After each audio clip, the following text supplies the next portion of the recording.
A cult often doesn't begin with the unfamiliar. It starts with very common words: the Bible, Jesus, truth, salvation. The difference isn't in the words used, but in the meaning that has been subtly altered within. This is the overarching spirit of the Fenwick's Quick Handbook, a reference book that is anything but dry, written by Ron Rose, a longtime researcher and critic of religion in the field of modern cults and belief movements. This book doesn't try to shock. It doesn't tell sensational stories to frighten the reader. Instead, it does something far more difficult. It places each belief system on the operating table, patiently analyzing them to their core, from the gentle New Age movements to groups that claim to be Christian, to complete worldviews capable of replacing both religion and science. Each page is a reminder that the most dangerous deviation is not blatant denial, but subtle alteration. What makes this book special is how it views cults not just as a religious issue, but as a human one. Why are people so easily convinced? Why are people willing to cede the power to define truth to others? Why can systems that sound humane, tolerant, and self-affirming become profound tools of control? While reading this book, a question constantly arises.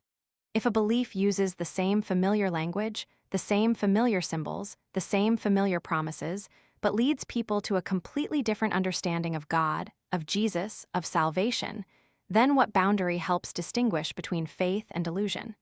And more deeply, what makes people want to believe in such systems? When people step into the world of belief, they often don't think they're losing their way. They believe they are moving closer to truth, to light, to something more certain than the insecure life outside.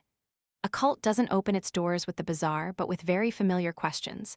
Who is God? Who is Jesus? What is humanity? And what awaits us in the end? A cult isn't born from nothing. It always sprouts from apparent religion, from familiar languages, from concepts that seem undeniable. Therefore, the greatest danger isn't in the form, but in the silent shift of meaning. The Bible is still quoted, Jesus is still mentioned, and sin is still the target. But everything no longer stands in its original place. I call a cult a systematic distortion, not a noisy demolition, but a gradual molding process. The Bible is no longer the ultimate authority. It's placed alongside new revelations. God is no longer the sole transcendent being, but becomes an energy, a state, or a collection of many entities.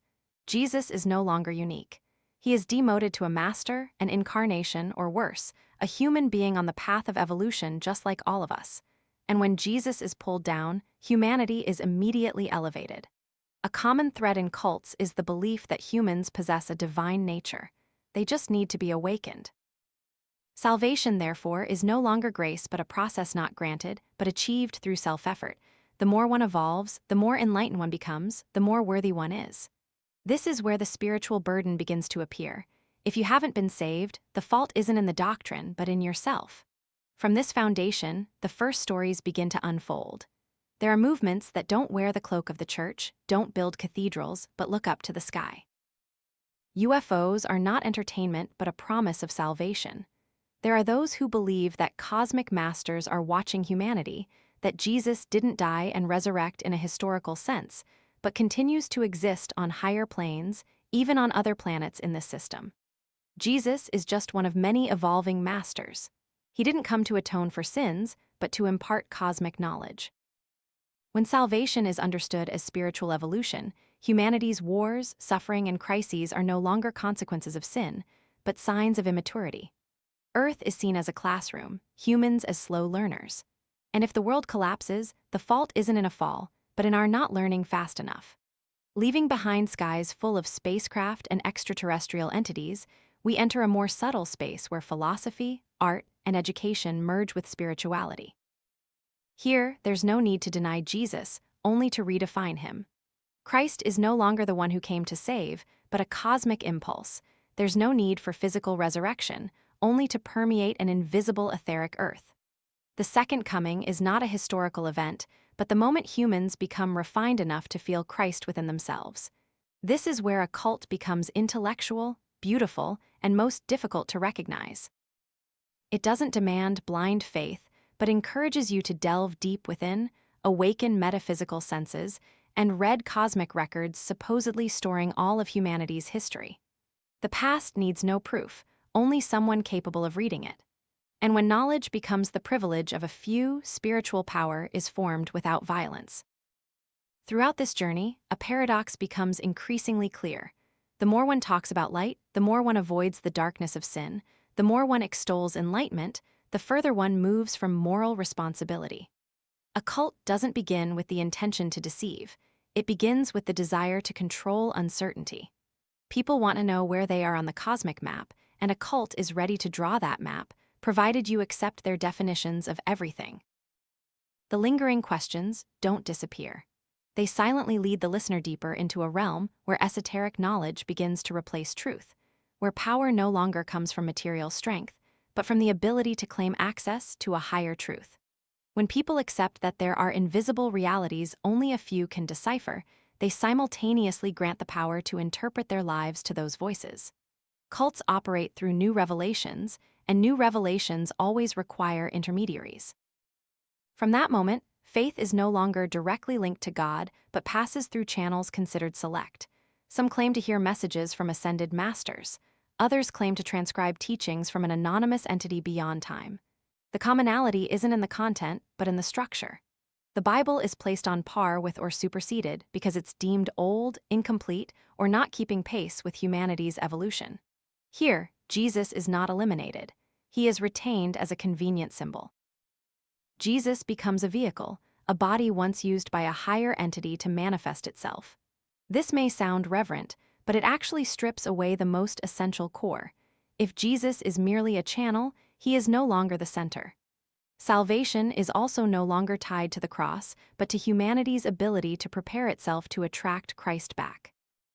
The second coming is no longer a promise from heaven but a human project. If the world isn't saved, the fault lies in our not being sufficiently awakened, not praying correctly enough, not harmonizing enough with the cosmic plan. Responsibility shifts from grace to spiritual performance. The harder you try, the more worthy you become. And if you fail, you just need to try harder, without questioning the foundation of belief. From here, the story takes another turn. Power doesn't come from eloquent declarations, but from ecstatic states. When people believe that consciousness can leave the body, that the memory of all human history is stored in an invisible energy field, they become willing to believe anyone who claims to access that data. No archaeology is needed, no texts, just a journey into a deep sleep.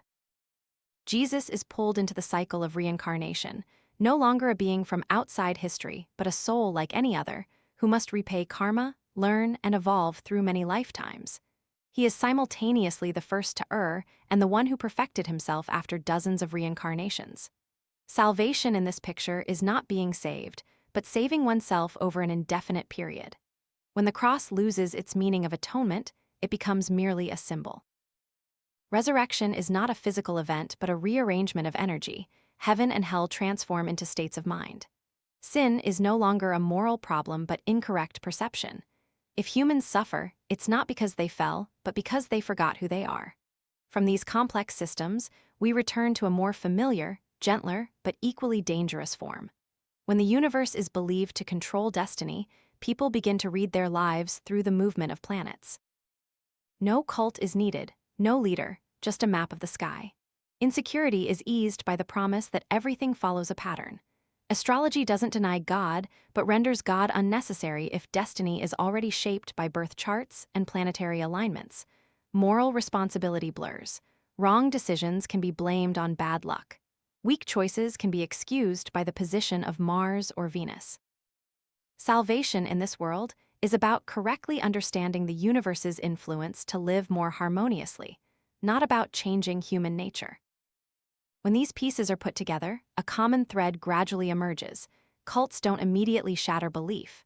They make faith more comfortable, devoid of sin, judgment, or the cross. Only an endlessly protracted journey of self-improvement remains. People are comforted but also isolated in their own efforts for salvation. And it is here that a silent transition occurs. From unbound spiritual movements, people begin to seek more tightly organized systems. If the universe is too vague, if enlightenment is too abstract, they will seek communities where everything is clearly defined. Where the Bible is still read, Jesus is still mentioned, but the meaning has been rewritten from within. This transition is not noisy. It's like the moment someone, tired of vague concepts, begins to seek discipline, order, and certainty. Cults at this stage don't stand outside Christianity but step directly inside, using the same language, the same Bible, the same familiar symbols. Therefore, it doesn't shock, it confuses. When all religions are declared to be one, people feel relieved. There are no more disputes over truth, no more questions of who is right or wrong. Jesus is retained as a noble moral example, but only applicable to his time. Other figures who came later are seen as newer updates, more suitable for humanity's evolution. Salvation is no longer tied to believing in what has happened, but to obeying what is being revealed. In that world, the second coming is no longer something to wait for. It has already happened, just in a different form, with a different name, if you don't recognize it. Not because the declaration is unconvincing, but because you are not ready. Cults always have an explanation for doubt, and that explanation always shifts responsibility back to the listener. As one delves deeper, the structure becomes tighter. Jesus is still revered, but he is no longer God. He is pulled down to be a human born in sin, who must struggle and overcome his own fallen nature. This image sounds familiar, but it creates a serious consequence. If Jesus needed to be saved, then the cross is no longer a substitutionary act. Salvation becomes a long-term moral path, where people must follow an example and perfect themselves to the point of being worthy. When grace is replaced by effort, faith becomes a burden. No one knows if they have done enough, no one can be certain. And in that state of insecurity, the organization becomes a refuge. The organization sets rules, standards, scales. Those who obey better draw closer. Those who question are deemed lacking in humility or understanding. It's noteworthy that cults at this stage don't need to hide because they already wear a familiar cloak. The Bible is read daily, Jesus is mentioned continuously, but the core concepts have been redefined from their roots. God is no longer the Trinity. The Holy Spirit is no longer a person but a force, an energy, a power in operation. Resurrection is no longer a physical resurrection but a spiritual continuation. When power is granted to the interpreter, the leader becomes the key to salvation. Some claim to be the sole voice that correctly understands the Bible. Some assert they receive direct guidance from higher entities.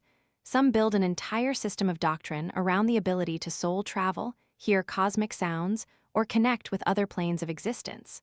The commonality isn't in the details, but in the central role of that individual. Cults don't need to coerce with violence. They use dependence.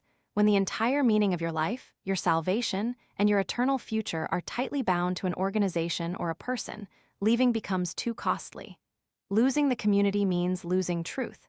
Questioning means betraying the light. Looking back at the entire journey from movements gazing at the sky, to esoteric knowledge systems, to organizations cloaked in Christianity, a unified picture emerges. A cult doesn't attack people with obvious evil. It approaches with the promise of understanding, security, and meaning. It tells you that you are chosen, that you see what others have not seen. And at that point, the danger peaks. When people believe they stand on a higher plane of awareness, they no longer listen to warnings, they no longer verify. They only continue to delve deeper into the system that has given them a sense of belonging. This is not the story of the gullible.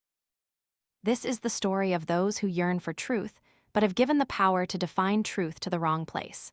From here, the journey will continue with increasingly extreme movements and increasingly closed systems, where the boundary between faith and control gradually disappears. When vague concepts of enlightenment and energy are no longer enough to hold people, they begin to seek something more concrete. The feeling of belonging becomes central, because in a fractured world, being in a closed circle brings security. From here, faith is not just something to believe, but a place to belong. Community replaces family when the promise of love is placed above all boundaries. Some groups start with the motto of caring for the abandoned, then gradually narrow the world of adherents into a single space. Within that, the leader not only guides spiritual life, but also determines moral right and wrong. The boundary between the sacred and the private is blurred. And behaviors once considered wrong are legitimized by the language of love and sacrifice.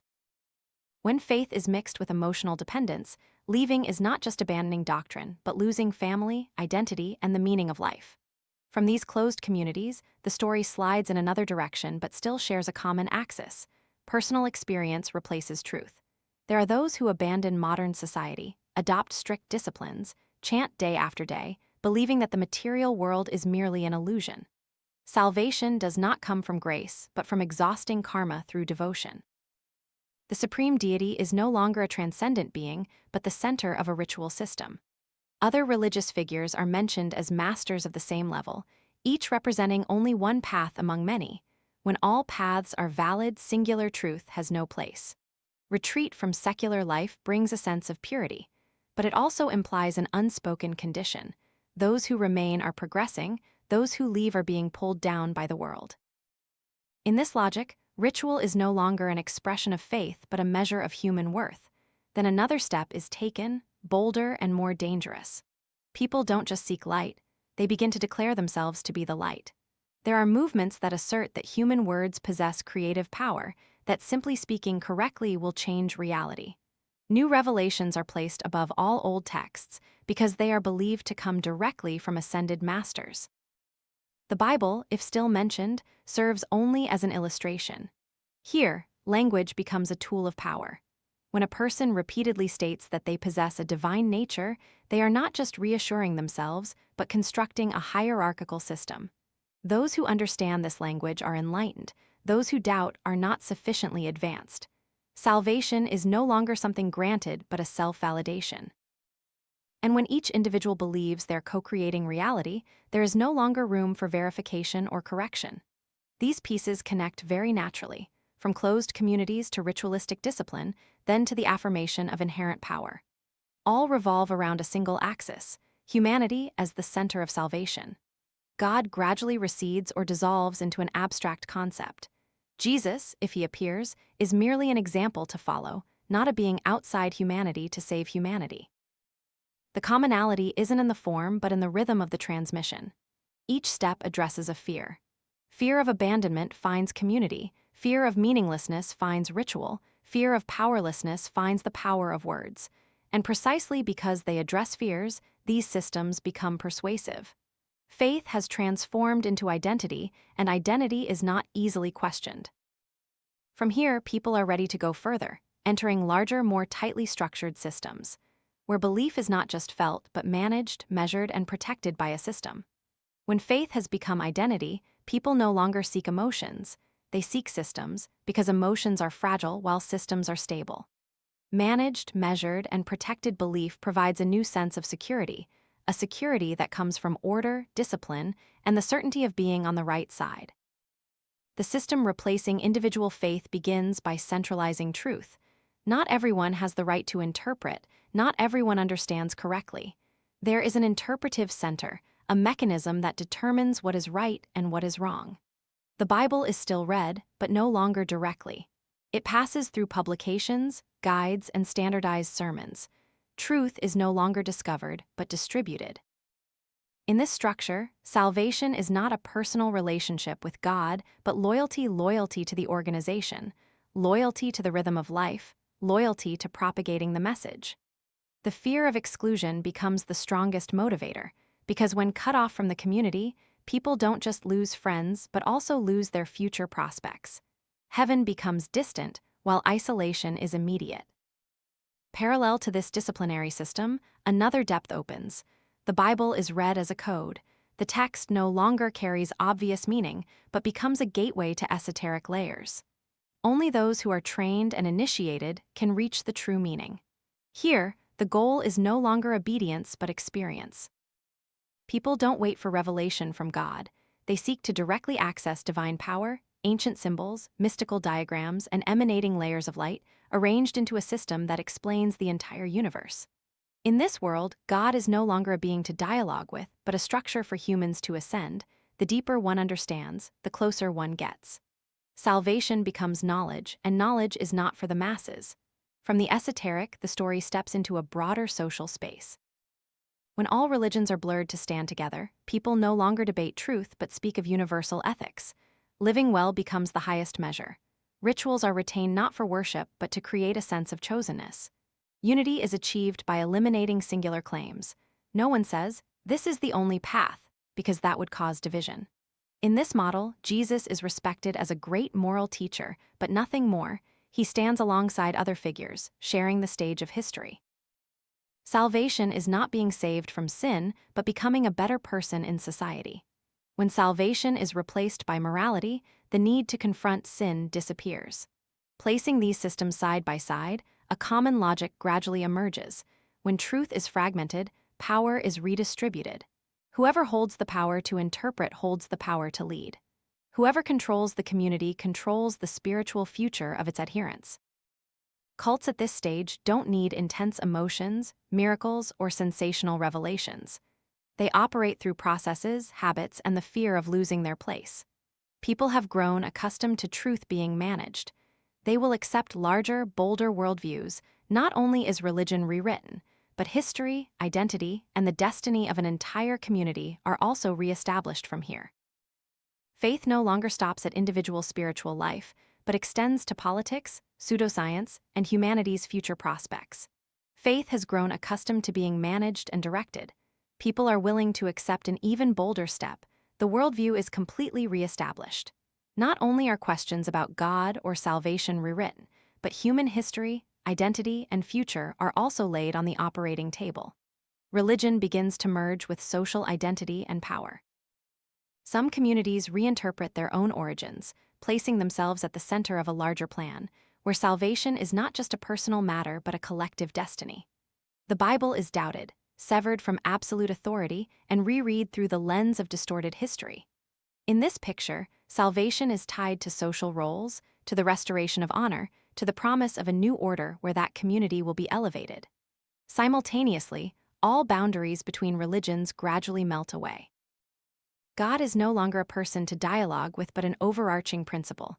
All is one, everything is connected. Humans didn't fall, they just misunderstood. Illness doesn't come from moral breakdown but from skewed thinking. Salvation becomes a shift in perception.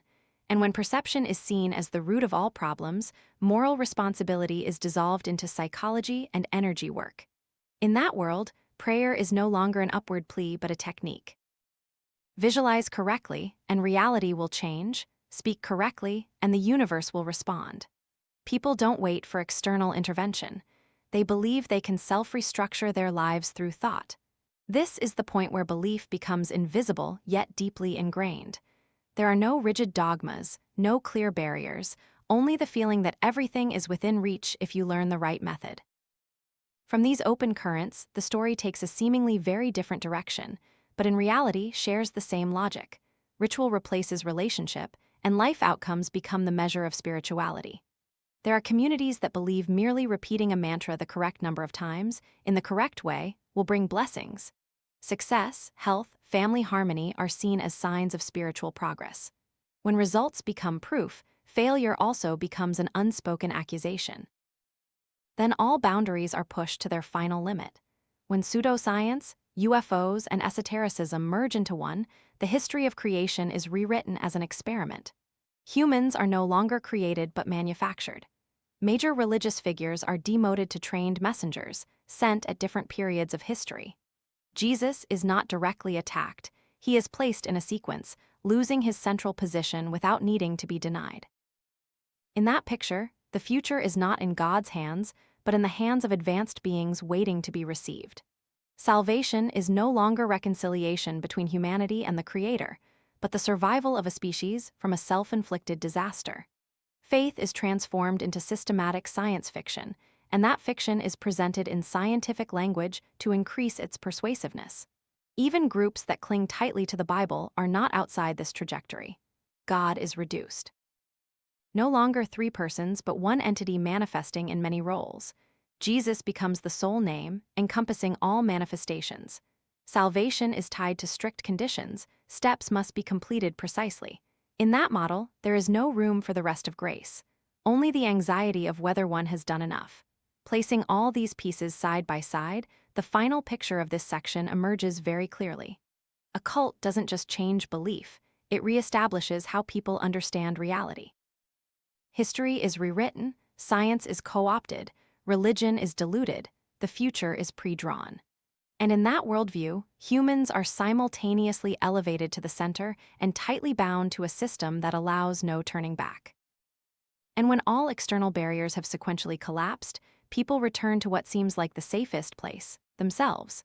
The self is deified not by noisy declarations, but by a very acceptable argument. If the outside world is chaotic, the answer must lie within. If religion causes division, personal experience must be the highest authority. From here, the axis of belief shifts completely.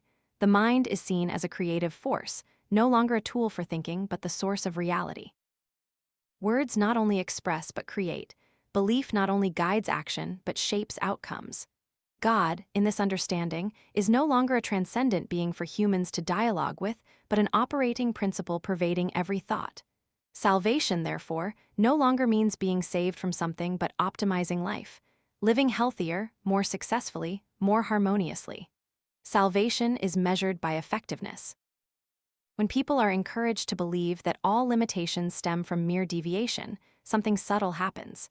Failure is no longer an event to be explained, but proof that you haven't understood enough, believed enough, or focused enough. Absolute responsibility is placed on the individual, but without the ability to challenge the belief system that created that pressure. From that point, a deeper layer opens. Hidden knowledge becomes a privilege. Not everyone is ready for the truth. Only those who are enlightened can access the layers of meaning beneath the surface. Esoteric diagrams, energy levels, metaphysical abilities are presented as staircases. The higher one ascends, the more one separates from the masses. Salvation is no longer universal but an elite journey in that world. Truth is not denied. It is kept hidden. The difference is no longer between right and wrong, but between levels of perception.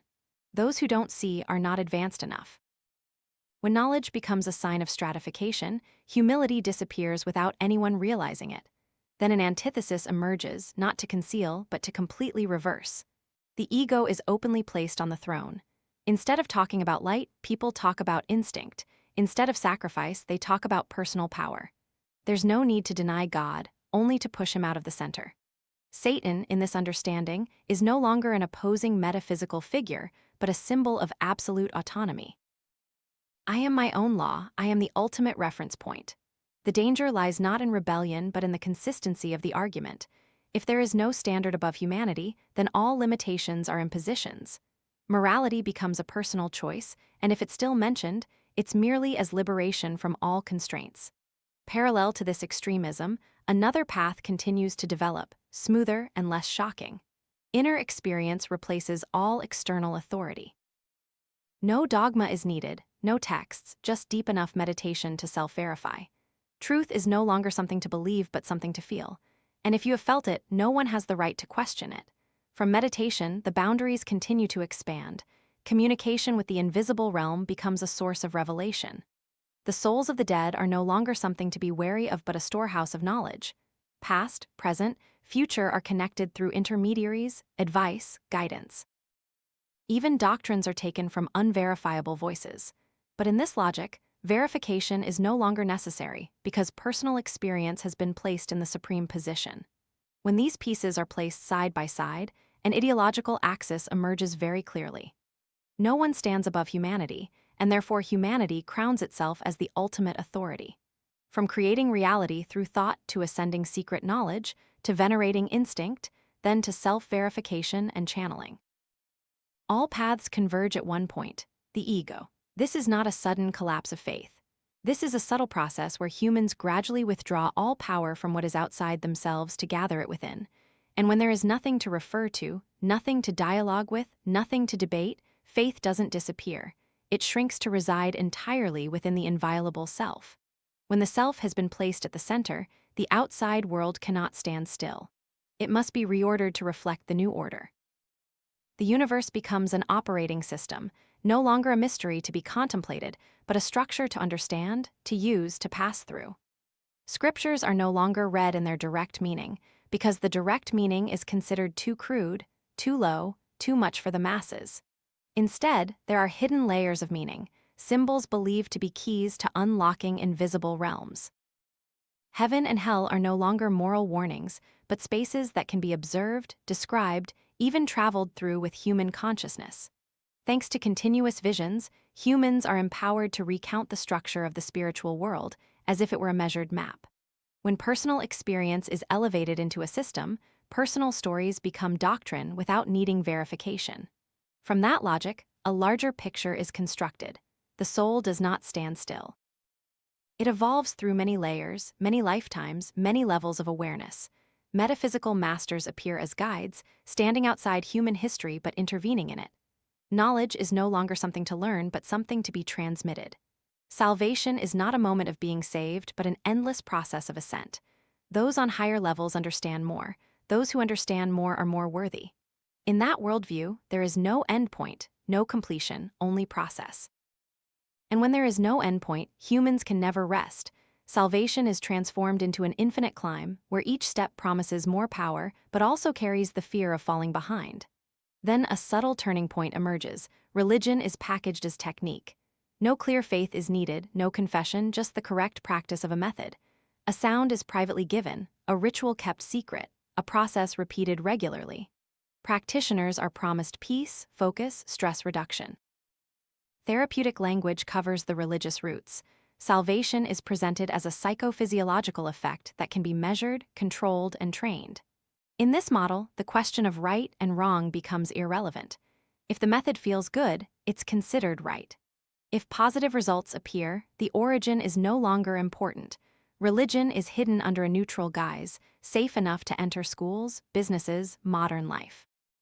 When belief is technicized, people don't need to believe, they just need to operate based on technique. The story continues to slide into another space. Where pseudoscience dons the attire of the future, the universe is no longer distant. It's a neighbor. Extraterrestrial civilizations are described in detail, not as hypotheses, but as memories. Human history is rewritten as a series of interventions. Humans are not created but designed. War, disease, crisis are no longer moral problems but technological errors. In this picture, salvation means survival. A golden age will come not through inner change, but through the appearance of advanced entities. Humans don't need to be saved from sin, they just need to be guided at the right time. The savior is replaced by technology and extraterrestrial intelligence. Putting all the pieces together, one thing becomes clear. When the universe is transformed into a system, humans seek to master it. From rereading scriptures, ascending the soul, practicing mind techniques, to awaiting solutions from extraterrestrials. All share a common rhythm, replacing dependence on the transcendent with the ability to operate correctly according to a process. But it is precisely here that a profound paradox emerges. The more one believes they understand how the universe operates, the harder it is for humans to accept what is beyond their control. Belief becomes fragile because it is built on the ability to manipulate, not on relationship. And when the system is challenged, the entire worldview shifts from this boundary. The journey will reach its endpoint, where not only systems are built, but truth itself is dissolved, no longer boundaries to cross, no longer a center to return to. And when all systems have been built, when the ego has taken its seat at the center, and the universe has been transformed into a machine that can be operated, what remains is not to expand further, but to melt away all final boundaries. At this point, a cult no longer needs to confront or replace, it only needs to dilute. Truth is deferred by continuous revelation. There are communities that assert that the story of salvation has never been completed. What happened in history was merely the beginning of an unfinished mission that needs to be continued, and this time not in the hands of an ancient individual, but in the hands of a current structure, the blood family. The organization is elevated to the center of the cosmic plan. Jesus is not denied, but considered incomplete. Salvation is no longer something completed, but a process that needs to be perfected through obedience and participation. When salvation is left hanging, power belongs to those who promise to complete it. Parallel to this is a softer, quieter, but more widespread direction. No singular truth becomes a moral imperative. Living well is more important than believing correctly. Individual conscience replaces all external standards. Death is no longer a door opening to another reality but the biological end of immortality. If it still exists, it is only in the memories of others. When the afterlife is blurred, the pressure of salvation also disappears, and with it, the need to confront the ultimate question. In this context, systems that borrow familiar language continue to exist. The Bible is still respected but no longer holds a unique position. It stands alongside other texts, other traditions, other experiences. Everything contains a part of the truth. God is no longer a person but an overarching principle. Jesus becomes a symbol of human potential. Salvation is completely internalized, tied to awakening and recognizing the inherent divine nature within. Simultaneously, other groups retain all the old language but reinterpret the fundamental concepts. The words don't change, but the meanings have shifted. Power is not in the text, but in the reading. Whoever holds the power to interpret holds the power to direct. And when every question has a ready-made, correct answer, doubt is no longer an intellectual act but a sign of deviation. At the further edge of the picture, nature and energy replace the creator. Rituals no longer look upward but revolve around the cycles of the earth and sky. Magic, symbols, ancient practices are revived as a way to connect with primal power. There is no sin to atone for, only imbalance to adjust. Salvation means harmonizing with natural rhythms. And when nature becomes the standard, morality also flows with the current, losing any fixed anchor. Then all words gradually diminish. No concepts, no dogmas, no declarations, only the present experience. Liberation is not in understanding, but in letting go. There is no God to find, no salvation to achieve. Suffering is confronted not by explanation but by silence. This is where all structures dissolve. There is no longer an object to believe in, nor anything to deny. Looking back at the entire journey, a truth emerges very clearly. A cult doesn't end with a wrong belief, but with a world where nothing is allowed to be absolutely true. Everything can be true, depending on perception, context, and experience. And in such a world, people are not coerced. They are liberated from all standards, but also left alone amidst countless choices without a foothold. This is the end of the road, not where faith is shattered, but where it melts to the point of losing its form, no longer a center to return to, no longer boundaries to cross, only humans confronting themselves. In a space where everything can be true, and therefore nothing is certainly true anymore. This book does not end with a list of cults, nor does it conclude with an accusation. Its greatest lesson lies elsewhere. It forces the reader to look directly at an uncomfortable truth. People are not only deceived by what is clearly false, but are also easily drawn in by things that sound reasonable, pleasant, and self-affirming. The danger of a cult is not in bizarre forms or overtly extreme beliefs. It lies in its ability to replace each small piece in how people understand truth, responsibility, and the meaning of life. When God is blurred, when salvation is endlessly prolonged, when sin is erased and replaced with incorrect awareness, people think they are liberated, but in reality they are carrying a new burden, saving themselves at all costs. This book doesn't teach readers whom to believe. It poses a deeper question. What makes us so easily cede the power to define truth to others, to an organization, to personal experience, or to our own ego? Is the fear of uncertainty greater than the need to seek truth? Is the feeling of belonging sometimes more important than believing correctly? If all paths are called true, what helps us distinguish between freedom and delusion? If there are no standards outside of humanity, who will set limits on spiritual power? And if truth is only personal perception, what will society stand on when those perceptions collide?